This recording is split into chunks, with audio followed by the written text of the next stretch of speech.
Number one, I want to say this, Yes.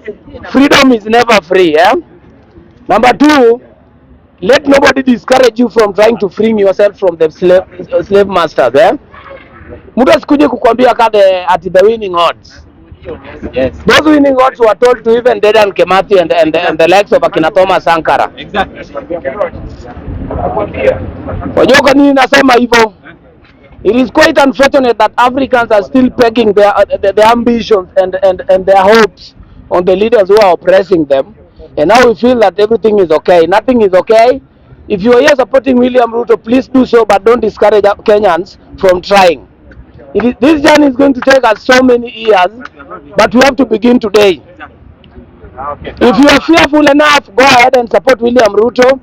If you think you are true tribal enough, go ahead and support the likes of Akina Gachagua and Kalonzo Musyoka. This war doesn't belong to them. This war belongs to the next generation of this land. Another thing, the third scramble for Africa is on the way.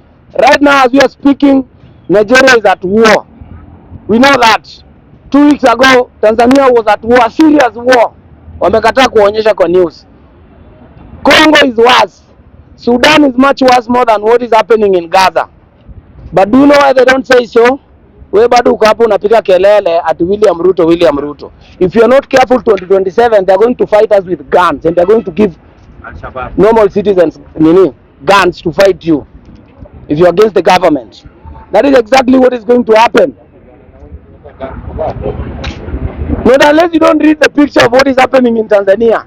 Have you ever seen anywhere in the democratic world where somebody wins with that 98% win? It only happens in Sudan, in Tanzania and Uganda. You see that?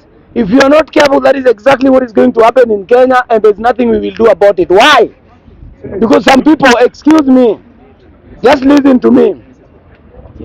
If you're not careful enough, the way the politicians are arranging themselves and reuniting, they want to make us to be in part of tribal lines so that they can win the war. But I'm sorry to say this, I can't buy that. I'm past buying. If I have to stand alone, I'll stand for what is right. Because we've come a long way to keep on begging for our freedom. It is 60 years down the line, but poverty is still eating us. 60 years down the line, health is still an issue. 60 years down the line, ignorance is still an issue. We don't even know where we are heading. But ukisimama hapa mbele, the best you can say is give us how William Ruto is going to win. And everybody is cheering up. Between me and you, just remember one thing. Whether you are supporting the government or you are in opposition, who is losing and who is winning? That is a question that every Kenyan needs to ask himself. Am I on the right side or on the wrong side trying to push the agenda of others? What type of an agenda that William Ruto is going to sell to you? What type of an agenda that the likes of Gachagua and Kalonzo Musyoka are selling to you? And let me remind you, by our history, when Mau Mau was uprising, it is something that began pale Bama.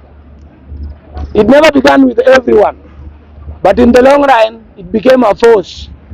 If you're not willing to join today for freedom of fighting for this land, you will join later. But stop coming here and discouraging young people who are trying. If you have an idea on how we can do it better, come and tell us what we can do better.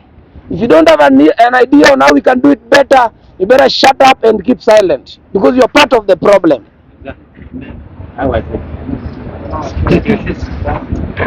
And I also want to remind the young as well that we need to respect the old, because not everyone is a fool. Sawa sawa. Si kila mzee ni mjinga na tena si kila mzee ni mwere. Sawa. Yes. Because one thing that I know about old men is you can never take away experience from them. You never take away experience from them. But even remember one thing, even fools grow old. So don't just listen to anybody just because you have a brown hair. Or don't just be persuaded by a young man just because you feel like he's much educated. No, that is not the case. Leadership is all about character, wisdom and courage. Those three things are what is going to control this land, and that is what is going to change this whole land. Sasa ukiwa hapa unataka kutuambia siasa zenye ziko, Hebu angalia kando yako uone ni nani amekaa. Excuse me brother. I want you to look beside you. Ndio utarealize kwamba somebody is playing who. Utapata kwamba ni Mkikuyu amekaa kando yako. Utapata ni Mluya amekaa kando yako. Utapata mwingine ni Mkisia amekaa kando. Mbona usimfukuze? No. Mbona usimfukuze? Last time I stood here and asked you a very simple question, whether you're supporting the opposition or not. Nani anachorewa red line? Huyu mwenye amekaa kando yako ama ni Mutai Kahiga? Si yule ni Mkikuyu. Huyu mwenye amekaa kando yako ni msaperi mwenzako. Huyo. Muulize kama ni Mkikuyu kama wewe. Wewe ni Mkikuyu? Alafu mtu anakuambia anachorea mtu mwenye ako na namba yake red line. Wewe uko na akili? Sasa ukianguka hapo nani atakuokota? Ni yule mwenye ako hapo and is a crook. Let us be sincere. If you go to the market, you don't even ask ati wewe ni Mkikuyu ama Mjaluo. But when it comes to costing a vote, somebody comes and tells you that just because this guy is a crook, or just because this guy is a KA, has never been circumcised, I'd rather be mentally circumcised than not physically circumcised. Hatuwezi kuwa wajinga kila siku, tunakuwa control na ujinga, then you want to spread that amongst us. If you know you're supporting the government, go support them where they are. Let us be sincere with each other here. Sir, when we tend to look too much, we will never see. Thank you.